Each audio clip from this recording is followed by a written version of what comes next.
welcome to episode 11 of Sister Moms. On this episode of Sister Moms, we'll be discussing what the other side of single motherhood looks like. So, we brought in a special guest to discuss her experiences with you all about what it looked like being a single mom and what her life looks like now on the other side of that.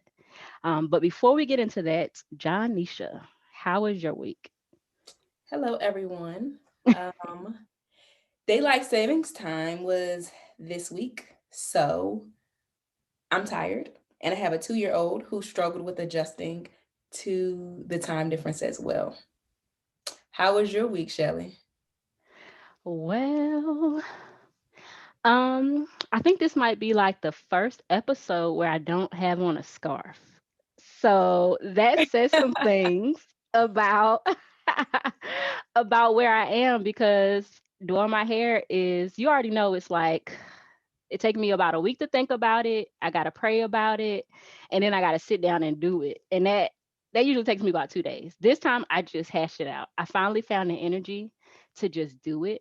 And so I think I realized a part of that is I'm getting to a space of like where I'm finding that energy that people talk about, like what happened when you become a new mom. I think I'm finding it. That's Ah, exciting. yes. Yeah, so I'm really excited. But without further ado, I want to introduce our special guest today, LaToya Lee. I'll be calling her Toya. We go by nicknames on here. So I'm going to let her share her week before I give up the full introduction. So, Toya, how's your week? Oh, my week was interesting. So I'm an empty nester, but my son had his wisdom teeth removed this week. So I was being nurse mom this week. And Ooh. oh man, it was eventful. I actually loved it, because having him home and taking care of him again, it made me feel warm inside. So I was making soup and fixing cold packs and fixing medicine and propping him up and just taking care of him, living on him. So it was good. It put me back in the mind frame of being a mom of a small kid. But he's back to normal now, so he is back loud and normal self now. Oh, I can only imagine how amazing that is to be like, oh, I get to take care of my little baby again, even though he's not a little baby no more. Did he get all four pulled or did he get like two pulled? Four, yes. Oh my goodness, all four. And he had to go to the oral surgeon because they were impacted. So they had to remove him. And he was like pretty much back to infant stage, like he was knocked out. They put him to sleep. I have never seen him like that. Even as a little baby, he was just helpless. Well, that's huge. I remember when I got all four of mine pulled. I was in college, I think, and I was like, "Oh my gosh, it's gonna be the worst." But I don't know why. I have a low threshold for pain, but that mess was. I was fine. I was like, "Where the ice cream at though?" I seen on TV they get ice cream when stuff like this happen. But Yeah. yeah, I want to share a little bit how about how I know Toya. Last two episodes, um, Janisha, they were Janisha's friends or friends that Janisha stole from me. So this is my friend. Like Janisha just met her today. So I'm going to get to introduce my friend Toya. We met at church through a mutual friend. And you were saying we met in a small group, but that small group, Toya, that y'all were a part of, I wasn't a part of that group. I hadn't even gone to the church yet. I met y'all. No, I was in the group the secret group we did later. But yeah, so I met her through a mutual friend and once we met, we just hit it off. So it was like a group of four of us and after that we were like we don't see any small groups that we all want to be a part of, so we created our own small group at the church. And then we decided like, are we going to allow others in the group? And I remember like we looked at each other like, nah. Nah. It was the war room small group is what we did. And that was powerful. It was nice. It was my first time having a group of friends since I moved to Alabama, and that was perfect. So I'm gonna start asking you some questions. Are you ready? I'm ready. You ready? Okay. So, what are your titles? And I know that sometimes that's a loaded question for people like you and my sister, but You got you overachievers over here. But what are some titles that you go by, some things that you're doing right now that you'd like to share with us? Oh wow, I have a ton of titles. Like, oh my gosh, I can't even keep up myself. So if I miss something, don't don't charge me for that. I just can't remember all the time. That's just me. So first off, I'm a mom.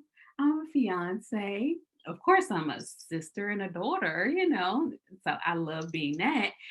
But in other capacities, I'm a full time paralegal with the Air Force.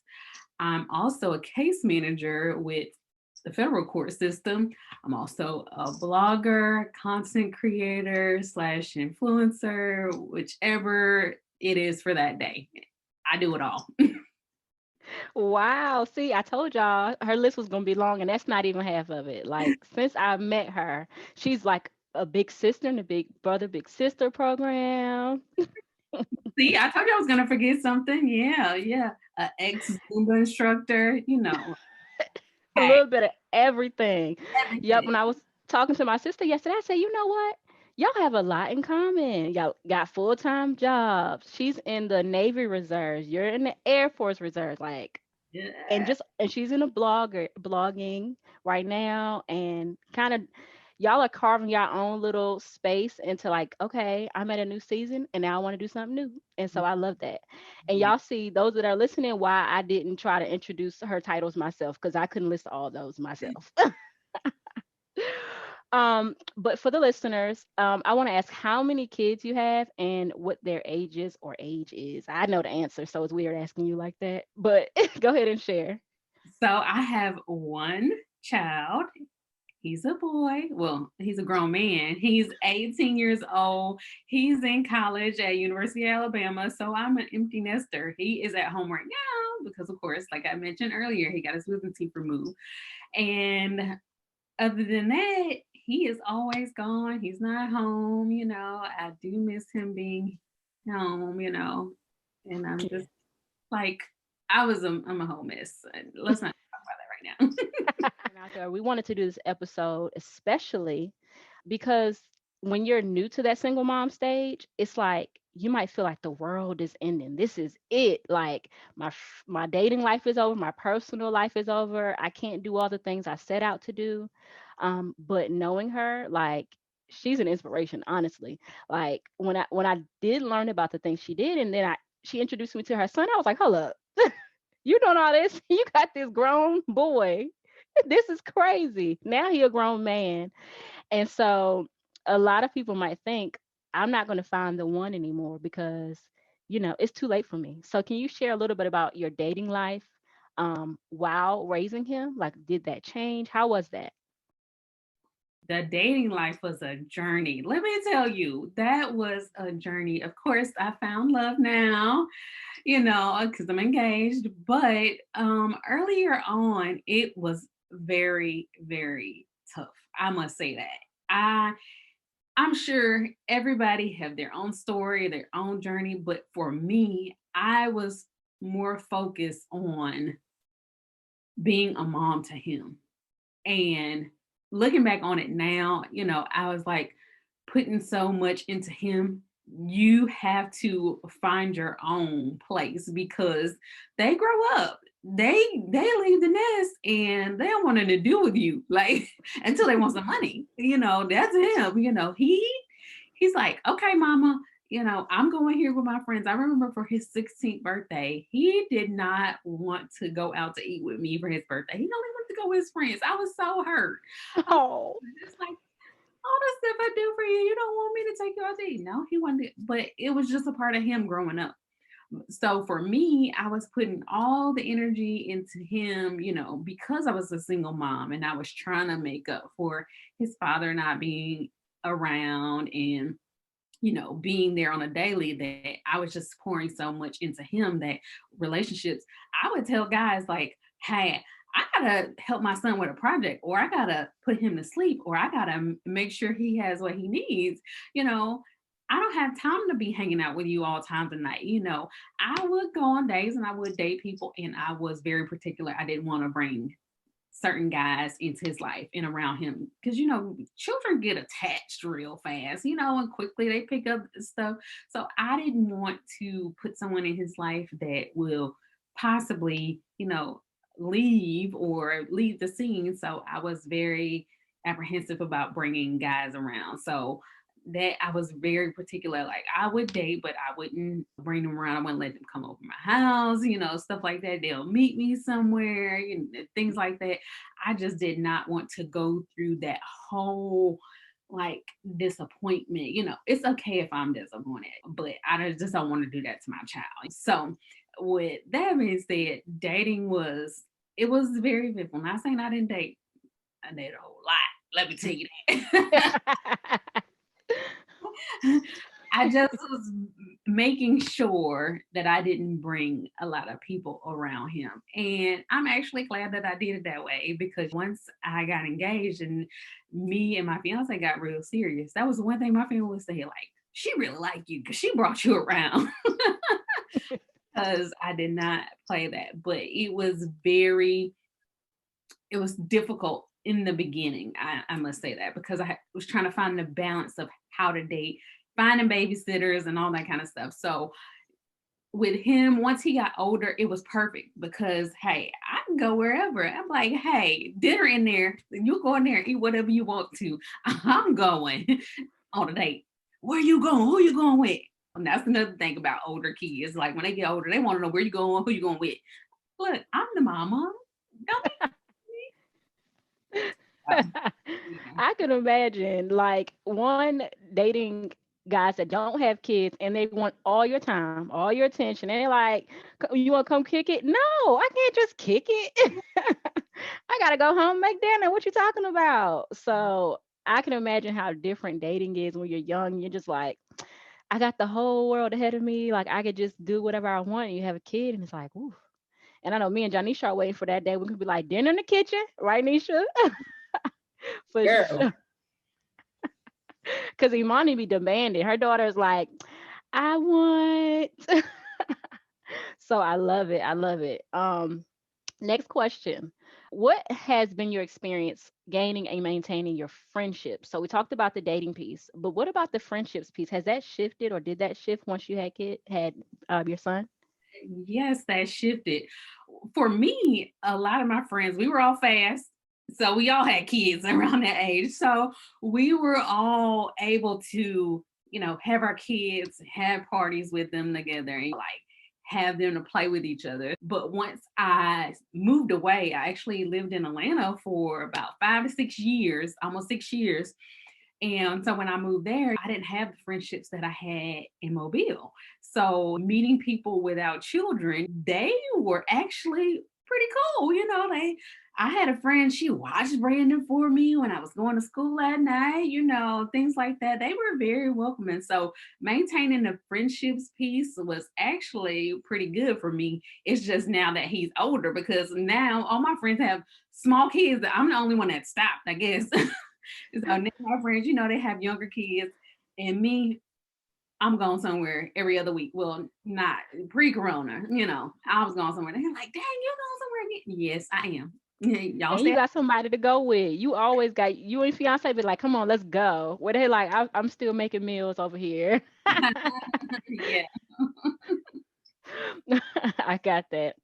All right, so my next question was going to be, have you had any success in the dating arena? But I'm so happy you talked about your engagement. I know, like, I was super excited because Toy is like, I'm keeping my stuff on the hush hush till it's important. And so when I met him, I was like, oh, he important because I never. I never, and I mean, he's such a gentleman. He's so sweet. So I think that's just inspiring to know that you were able to, find someone that matched you so well, and in a time where you had time to really date and carve out what was important to you. So congratulations on the engagement. I can't wait till you got. I know COVID kind of like messed up so much of those plans, but I can't wait to see the other side of that. So I'm gonna let my sister take it from here. So you all know I don't know Toya. So my questions will be genuine. I don't know the answer to this. So I'll just share as I'm asking the questions.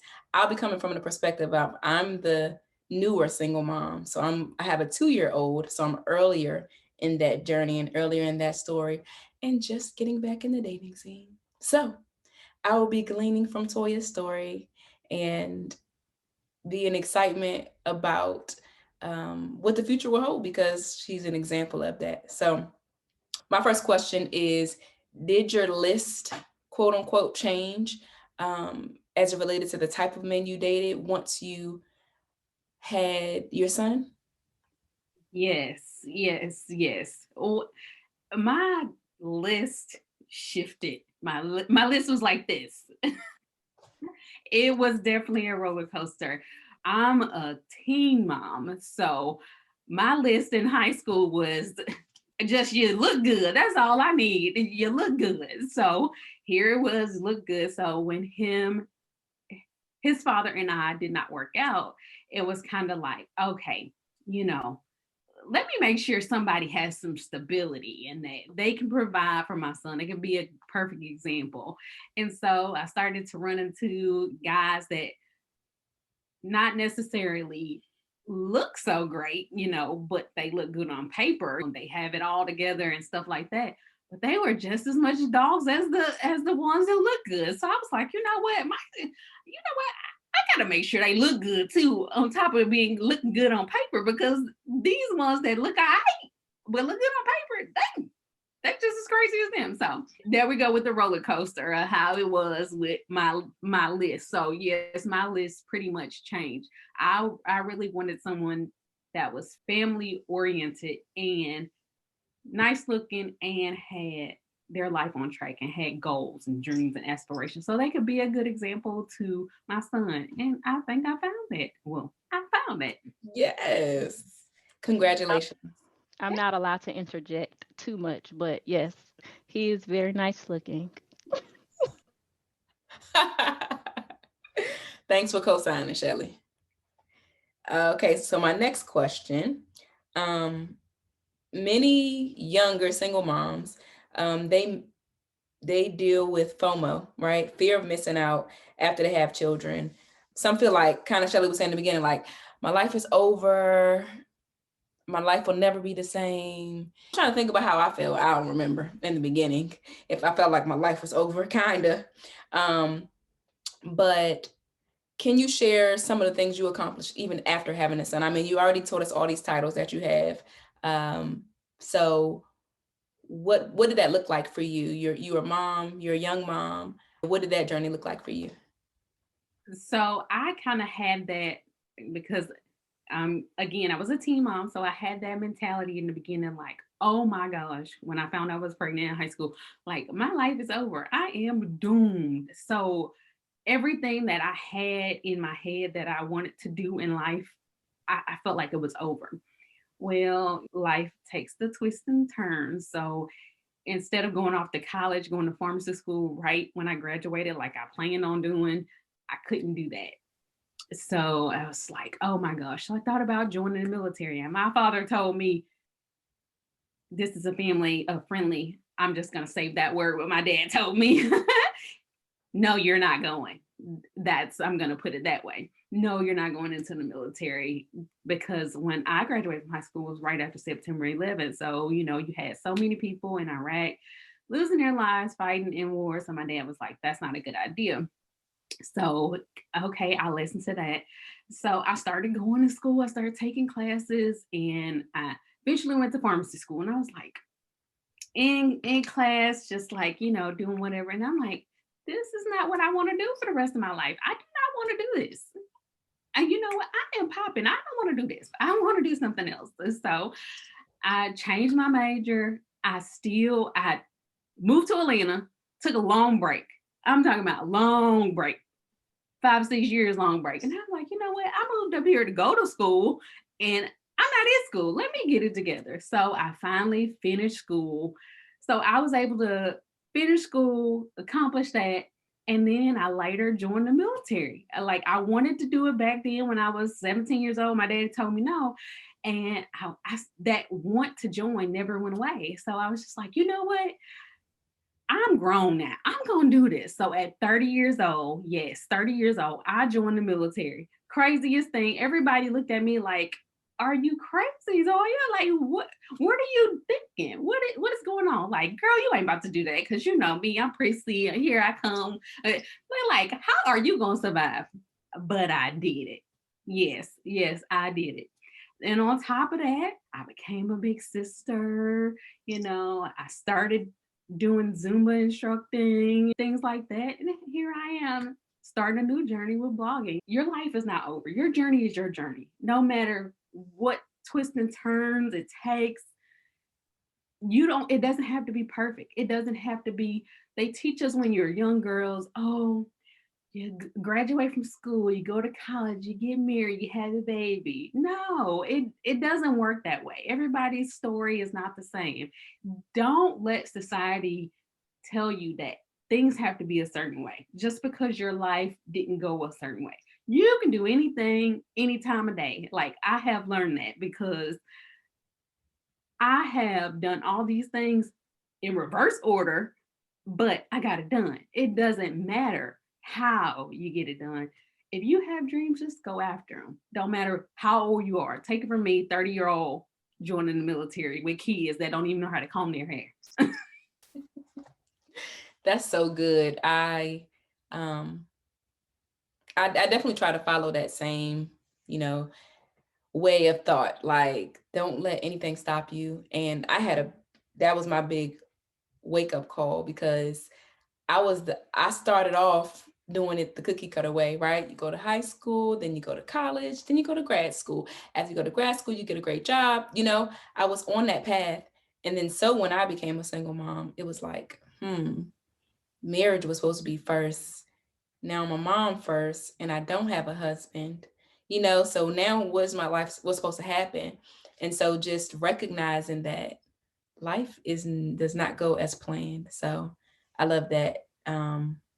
That's the truth, and that's a great reality to share.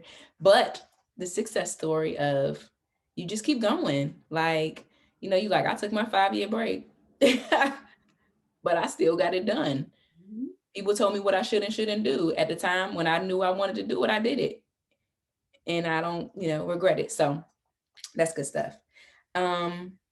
So someone like me who's in the earlier phases, I'm 2 years in. So single moms that are early on in their journey, any tips that you would share as you have made it to the other side? Don't spare the rod.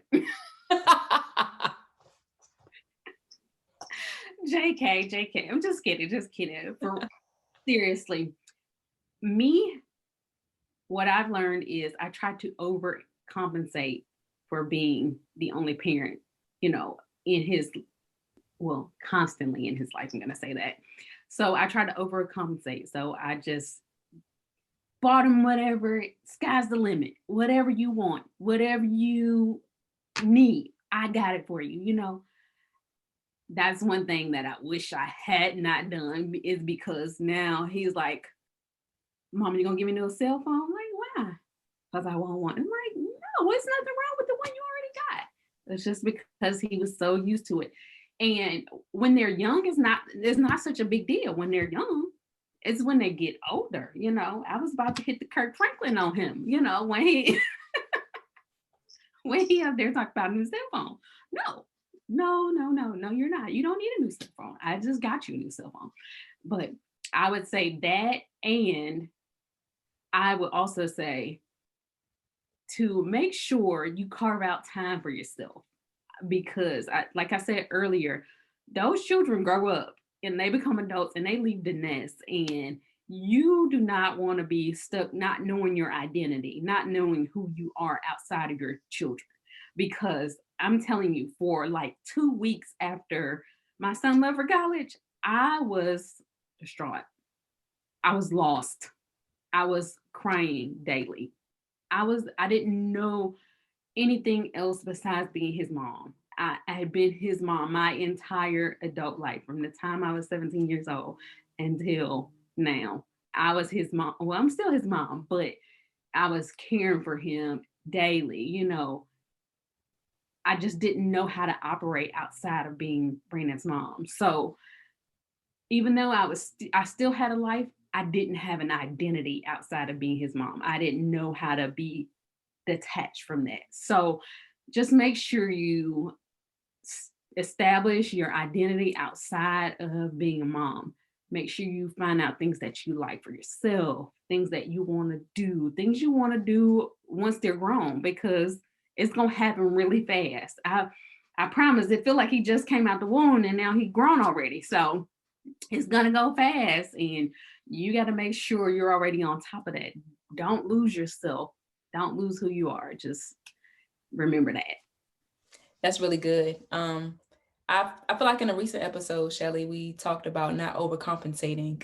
I don't know when, I don't know if you but talked about that with me, but I don't remember us talking about that, but it hit home like not for me. I mean,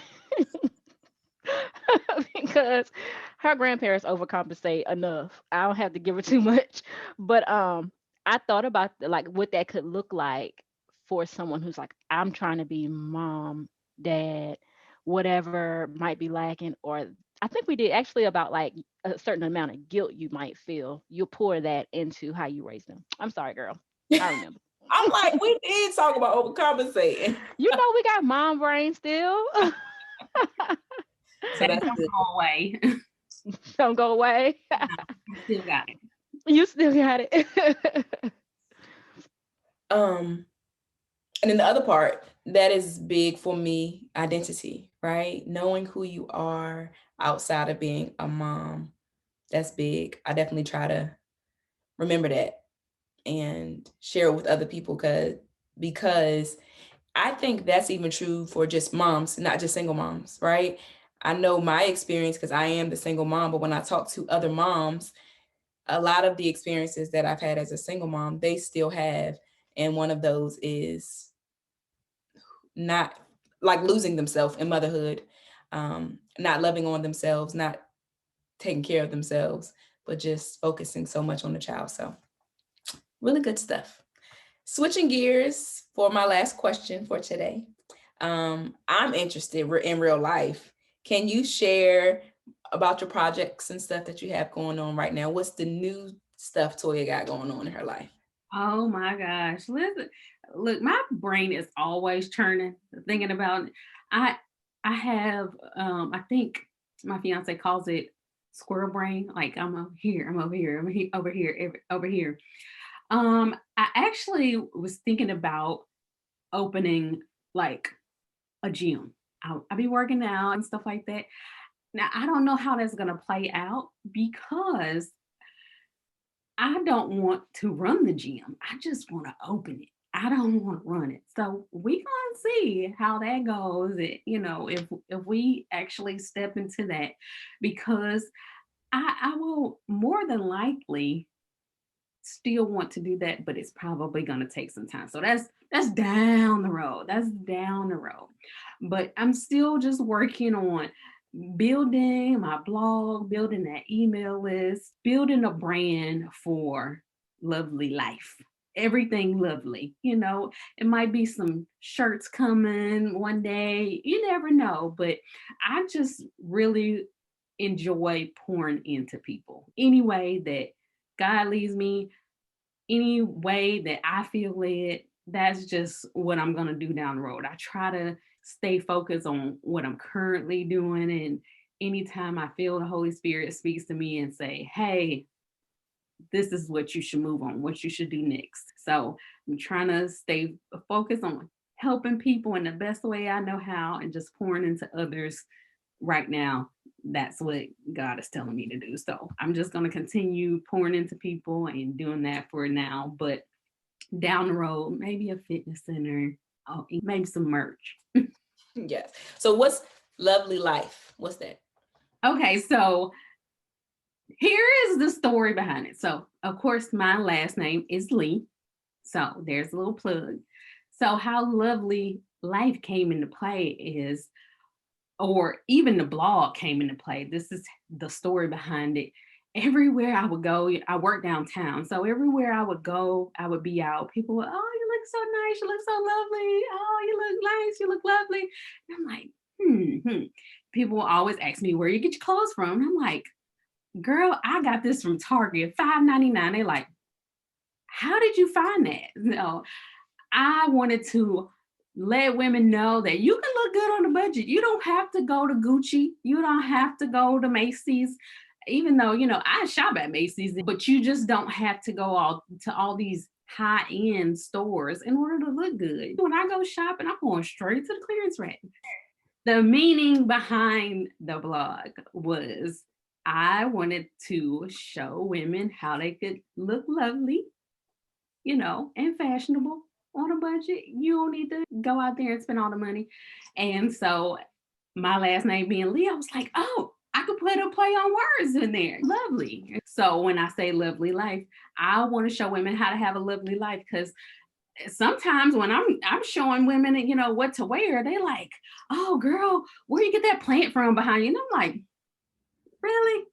Really? I literally had somebody message me about the plant behind me in one of my videos. And I was like, really? So, and that's when I started to incorporate the lifestyle. People are not just interested in what I'm wearing. They want to know where you get your household stuff from and all that. So that's why I said lovely life. And that's the meaning behind it.